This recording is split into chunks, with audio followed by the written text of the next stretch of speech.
Hello everyone. Today we will study in this video a new chapter of geography of class 7th. Chapter name is Human Environment, Settlement, Transport and Communication. Human environment का मतलब होता है मानवीय पर्यावरण, settlement का मतलब होता है बस्तियाँ, ट्रांसपोर्ट का मतलब होता है परिवहन एंड कम्युनिकेशन का मतलब होता है संचार। सो आज की इस वीडियो में हम मानवीय पर्यावरण के अंतर्गत बस्तियाँ, परिवहन और संचार के बारे में स्टडी करेंगे। So let's start this video. In this chapter, we will study in these topics. Topics are settlement, transport, and communication. And let's start in detail all of them. First, settlement. Settlement का मतलब होता है बस्तियाँ. So, settlement are places where people built their homes. Settlement या बस्तियाँ वह स्थान है जहाँ लोग अपना घर बनाते हैं. बस्तियाँ वे स्थान हैं जहाँ लोग अपना घर तो बनाते हैं, लेकिन प्रारंभिक समय में जो मनुष्य थे वो वृक्षों और गुफाओं में रहा करते थे। जब उन्होंने फसल उगाना शुरू किया तो उनके लिए एक जगह पर स्थायी घर बनाना जरूरी हो गया।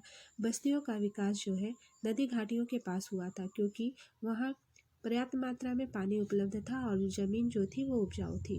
व्यापार करने के लिए वाणिज्य और मैन्युफैक्चरिंग के डेवलपमेंट के साथ साथ ही मानव की बस्तियां बड़ी होती गई।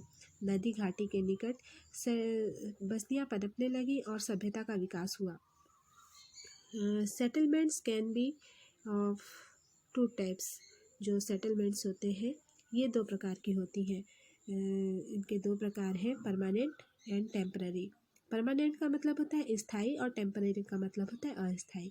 आगे हम इन टेम्पररी और परमानेंट सेटलमेंट के डिटेल के बारे में पढ़ेंगे कि ये होता क्या है। तो टेम्पररी सेटलमेंट जो है, जिसे अस्थायी सेटलमेंट कहते हैं, temporary settlement which are occupied for a short time are called temporary settlement. जैसा कि नाम से ही समझ में आया कि जो अस्थायी रूप से हो या शॉर्ट टाइम के लिए जो सेटलमेंट हो उसे टेम्पररी सेटलमेंट कहते हैं।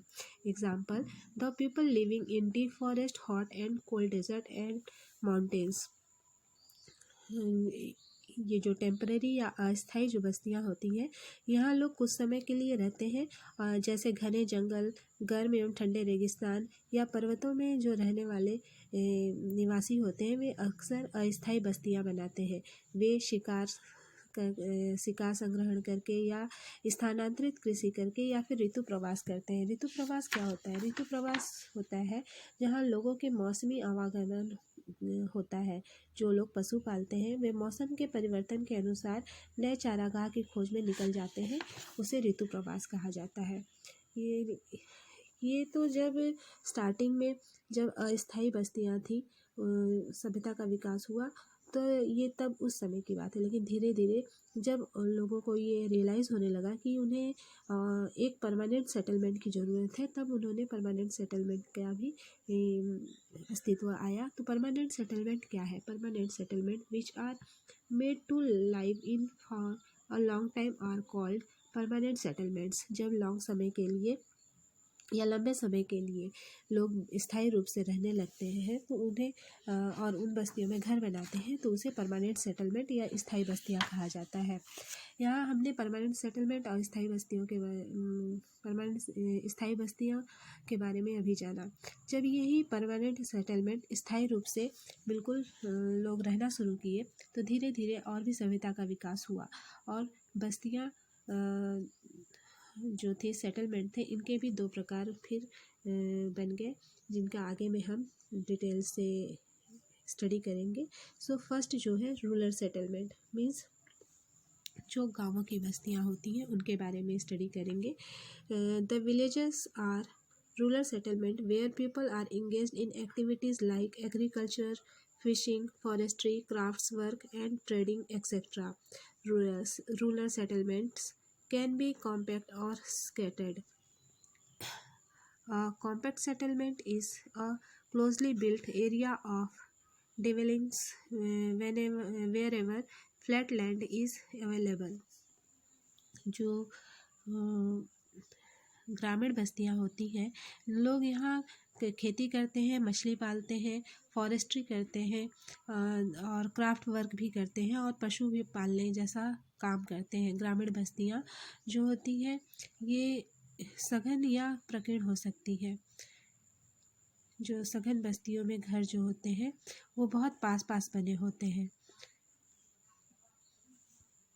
जिसे कॉम्पैक्ट सेटलमेंट मतलब सघन बस्तियाँ या कॉम्पैक्ट सेटलमेंट कहा जाता है।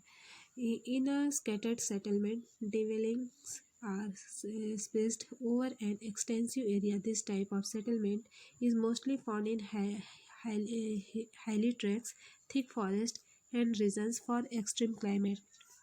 और दूसरी जो ग्रामीण बस्ती के अंतर्गत पाया जाता है उसे स्कैटर्ड सेटलमेंट कहा जाता है या प्रकीर्ण बस्तियाँ कहा जाता है। इसमें लोगों के घर जो होते हैं दूर दूर क्षेत्र में व्यापक रूप से फैले होते हैं और इस प्रकार की जो बस्तियाँ होती हैं मुख्यतः पहाड़ी क्षेत्रों, घने जंगलों या जहाँ अति विषम जलवायु वाले क्षेत्रों में पाई जाती है। In rural areas people build houses to suit their environment. ग्रामीण क्षेत्रों में लोग अपने पर्यावरण के अनुकूल ही घर बनाते हैं। In regions of heavy rainfall houses have slanting roof. जहाँ अधिक वर्षा वाले क्षेत्रों में ढाल वाली छत बनाई जाती है। In regions where water accumulates in the rainy season, houses are constructed on a raised platform or slits. और जिन स्थानों में वर्षा के समय पानी जमा हो जाता है वहाँ ऊंचे प्लेटफॉर्म अथवा स्लिट्स पर घर बनाए जाते हैं। In the areas of hot climate thick mud walled houses with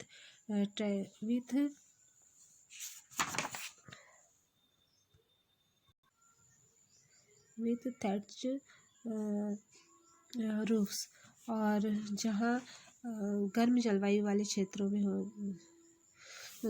क्षेत्रों में मिट्टी की मोटी दीवार वाले घर पाए जाते हैं जिनकी छत घास फूस की बनी होती है। स्थानीय सामग्री जैसे कि पत्थर, कीचड़, चिकनी मिट्टी या फिर तिनकों आदि का उपयोग करके घर बनाने का काम किया जाता है। ये जो था ये रूरल जो सेटलमेंट है उसके अंतर्गत हमने स्टडी किया। नेक्स्ट जो है अर्बन सेटलमेंट्स मीन्स शहरी बस्तियाँ। The towns are small and the cities are larger urban settlements. नगरीय बस्तियों में नगर छोटी एवं शहर उनसे बड़ी बस्तियां होती हैं। In urban areas the people are engaged in manufacturing, trading and services. और नगरीय क्षेत्रों में लोग निर्माण, व्यापार एवं सेवा के क्षेत्रों में कार्यरत होते हैं। नेक्स्ट हम स्टडी करेंगे ट्रांसपोर्ट। ट्रांसपोर्ट का मतलब होता है परिवहन या यातायात। Transport is the mean by which people and good move. जो परिवहन है लोगों एवं सामान के आवागमन के साधन होते हैं। In early days people had to walk and used animals to carry their goods. पुराने समय में अधिक दूरी की यात्रा करने में अधिक समय लगता था। उस समय लोग पैदल चलते थे एवं अपने सामान को ढोने के लिए पशुओं का उपयोग करते थे। With a passage of time different means of transport developed, but even today people use animals for transport. जैसा कि अभी मैंने बताया कि उस समय के लोग पैदल चलते थे और अपने सामान को ढोने के लिए पशुओं का उपयोग करते थे। तो पहिए की खोज ने परिवहन जब पहिए का खोज हुआ तब ट्रांसपोर्ट या परिवहन आसान हो गया। समय के साथ परिवहन के विभिन्न साधनों का भी विकास होता गया, लेकिन आज भी लोग परिवहन के लिए पशुओं का ही उपयोग करते हैं। In India donkey, mules, bullocks and camels are common. In the Andes Mountains of South America, llamas are used. In Tibet, yaks are used. हमारे देश में मीन्स इंडिया में सामान्यतः गधे, खच्चर, बैल एवं ऊँट का उपयोग किया जाता है। दक्षिण अफ्रीका के एंडीज पर्वत के क्षेत्र में लामा का यूज़ ट्रांसपोर्ट के लिए किया उसी तरीके से होता है जैसे तिब्बत में याक का यूज़ किया जाता है।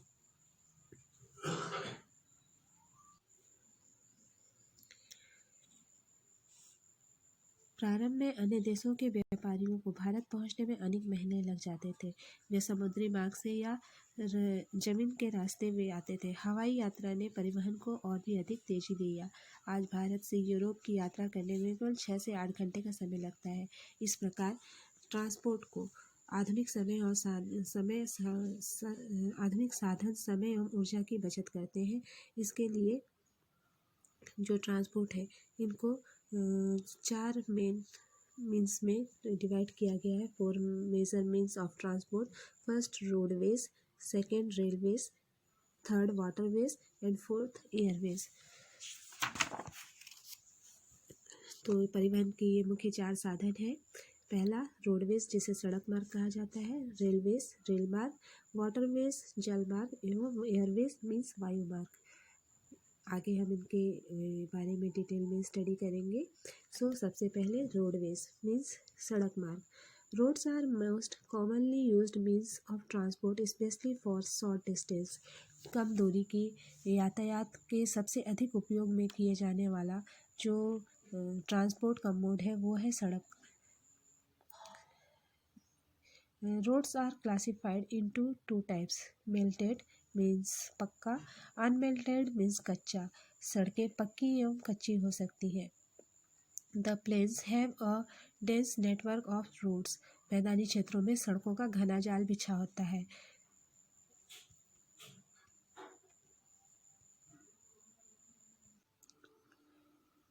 Roads are also present in terrains like desert, forests, and even high mountains. Manali Leh Highway in the Himalayan mountains is one of the highest roadways in the world. मरुस्थलों, वनों एवं ऊंचे पर्वतों जैसे स्थानों पर भी सड़कें बनी हुई है। हिमालय पर्वत पर मनाली लेह राजमार्ग विश्व का सबसे ऊंचा सड़क मार्ग में से एक है। Roads built underground are called subway or underpaths. Flyovers are built over raised structures. भूमिगत सड़कों को या भूमिगत मार्ग जिसे सबवे कहा जाता है, इसके अलावा फ्लाईओवर भी इसके अलावा रोड में बनाए गए हैं। Next railways. The railways carry heavy goods and people over long distance quickly and cheaply. जो रेल मार्ग होते हैं इनके द्वारा तीव्रता से और कम खर्चे में लोगों को आवागमन एवं भारी सामान ढोने का काम होता है। Today diesel and electric engines have largely replaced the steam engines. जब से स्टीम इंजन की खोज हुई एवं औद्योगिक क्रांति ने रेल परिवहन के तीव्र विकास में सहायता प्रदान किया है। In places, super fast trains have been introduced to make the journey faster. Diesel एवं विद्युत इंजनों ने व्यापक रूप से वाष्प इंजनों के स्थान को ले लिया है और सुपर फास्ट रेलगाड़ियों से परिवहन की गति और भी तीव्र हो गई है। The railway network is well developed over the plain areas. मैदानी भाग में रेल मार्गों का जाल जो है व्यापक रूप से फैला है।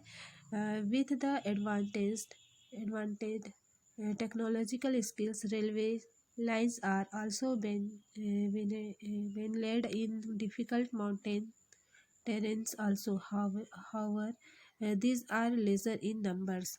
जो उन्नत प्रौद्योगिकी कौशल से जो दुर्गम पहाड़ी क्षेत्र हैं यहाँ भी रेल मार्ग बनाना संभव हो गया है, लेकिन इनकी जो संख्या है वो काफ़ी कम है। Indian railway network is well developed and largest in Asia.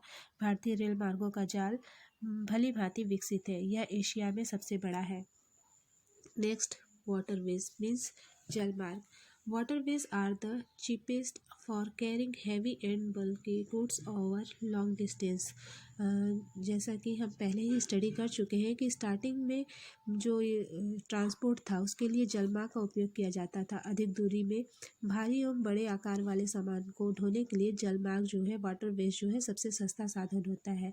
These are mainly of 2 types. इसके मुख्य 2 प्रकार होते हैं। इनलैंड वाटरवेज जिसे अंतर्देशीय जलमार्ग कहा जाता है एंड सी रूट्स जिसे समुद्री मार्ग कहा जाता है। इनलैंड वाटरवेज मीन्स अंतर्देशीय जलमार्ग। Navigable rivers and lakes are used as inland waterways. नवी नदियों एवं झीलों का उपयोग करके अंतर्देशीय जलमार्ग के लिए होता है। कुछ जो इम्पोर्टेंट इनलैंड वाटरवेज है जैसे Ganga Brahmaputra river system, the Great Lakes in North America and the river Nile in Africa. Sea routes means समुद्री मार्ग जो है। Sea routes and oceanic routes are mostly used for transporting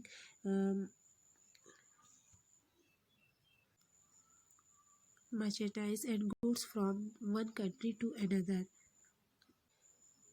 These routes are connected with a ports. समुद्री एवं महासागरीय मार्गों का उपयोग सामान्यतः व्यापारिक माल एवं सामान को एक देश से दूसरे देश में पहुंचाने के लिए किया जाता है। ये जो मार्ग होते हैं ये बंदरगाह या पोर्ट से जुड़े होते हैं। Important ports of the world: Singapore and Mumbai in Asia, New York, Los Angeles in North America, Rio de Janeiro in south America, Durban in Cape town in Africa, Sydney in Australia, London and Rotterdam in Europe. जो ये सब विश्व के कुछ महत्वपूर्ण जो बंदरगाह हैं जैसे एशिया में सिंगापुर एवं मुंबई, उत्तरी अमेरिका में न्यूयॉर्क एवं लॉस एंजल्स, दक्षिण अमेरिका में रियो डी जेनेरियो, अफ्रीका में डरबन एवं केप टाउन, ऑस्ट्रेलिया में सिडनी, यूरोप में लंदन। ये सब इम्पोर्टेंट जो बंदरगाह हैं सी रूट्स के, उनके बारे में बताया गया। नेक्स्ट हम स्टडी करेंगे एयरवेज मीन्स वायुमार्ग। Airways is the fastest way of transport developed in the early 20th century। 20वीं सदी के स्टार्टिंग से यह जो एयरवेज है ये डेवलप्ड हो गया था और सबसे परिवहन का तीव्र मार्ग है। It is also the most expensive due to high cost of fuel. ईंधन की लागत अधिक होने के कारण यह बहुत ही महंगा साधन है। Air traffic is adversely affected by bad weather like fog and storm। वायु यातायात खराब होने जो वायु यातायात है ये खराब मौसम जैसे कोहरा एवं तूफान से भी प्रभावित होता है। It is the only mode of transport to reach the most remote and distant areas, especially where there are no roads and railways। यह यातायात का अकेला ऐसा साधन है जो सर्वाधिक दुर्गम एवं दूर स्थानों तक पहुंच सकता है, विशेष रूप से जहां सड़क एवं रेल मार्ग नहीं है।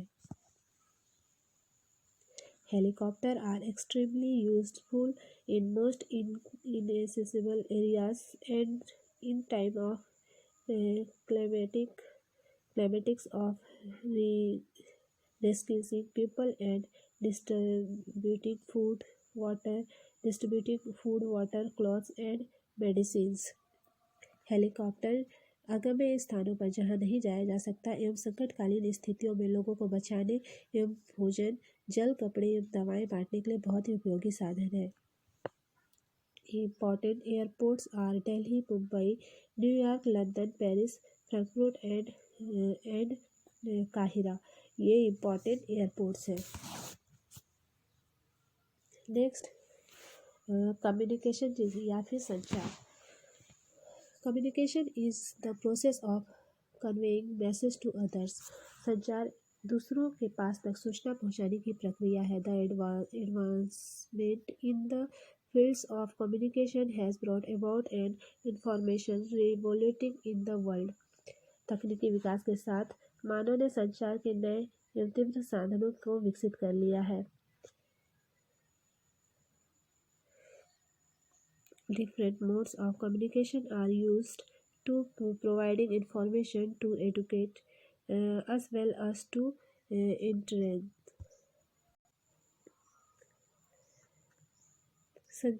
संचार के क्षेत्र में विकास से विश्व में सूचना क्रांति आई। सूचना प्रदान करने के लिए, शिक्षा तथा मनोरंजन के लिए संचार के विभिन्न साधनों का उपयोग होता है।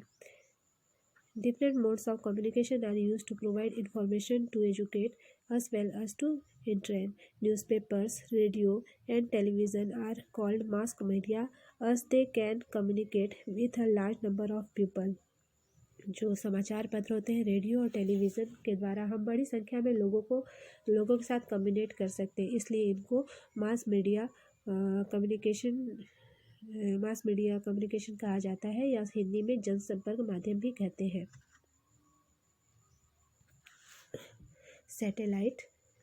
The satellite have made communication even faster. जो सैटेलाइट है, इससे संचार में काफ़ी तीव्रता आई है। Satellites have helped in oil exploration, survey of forest, underground water, mineral wealth, weather forecast and disaster warning. इसके द्वारा सैटेलाइट के जरिए तेल की खोज, वनों का सर्वेक्षण, भूमिगत जल, खनिज संपदा, मौसम पूर्वानुमान एवं आपदा पूर्व चेतावनी आदि में सैटेलाइट सहायक होते हैं। Wireless telephonic communications through cellular phones have become very popular today. आज के समय में हम इंटरनेट के माध्यम से इलेक्ट्रॉनिक मेल या ईमेल भी भेज सकते हैं। आज सेलुलर फ़ोन के द्वारा जो वायरलेस जो टेलीफोनिक कम्युनिकेशन है, बहुत ज़्यादा लोकप्रिय हो चुका है इंटरनेट के यूज से। नेक्स्ट है internet. We can send electronic mails और ईमेल्स थ्रू इंटरनेट। इंटरनेट के जरिए हम इलेक्ट्रॉनिक मेल या ईमेल भेज सकते हैं। Internet provide us world wide information and interaction. इसके द्वारा हम वर्ल्ड वाइड इंटरेक्शन कर सकते हैं और इंफॉर्मेशन भेज सकते हैं। We can also reserve tickets और for railways, airways and even cinemas and hotels sitting at home. और इसके द्वारा हम इंटरनेट के जरिए, सेलुलर फ़ोन के जरिए विश्व भर में केवल सूचना एवं परस्पर समीपता ही नहीं मिलती, बल्कि हमारा जीवन बहुत अधिक सुखमय बन गया है। अब हम घर बैठे ही रेल, हवाई जहाज एवं सिनेमा या होटल तक के टिकट भी आरक्षित करवा सकते हैं। संपूर्ण विश्व में इस प्रकार लोगों एवं सेवाओं तथा संस्थाओं के बीच तीव्र गति से आपसी संपर्क संभव होने के कारण आज हम एक बृहद विश्व समाज के रूप में विकसित हो रहे हैं। यहाँ पे जो हमारा चैप्टर था मानवीय पर्यावरण, बस्तियाँ, परिवहन एवं संचार, ये कंप्लीट होता है।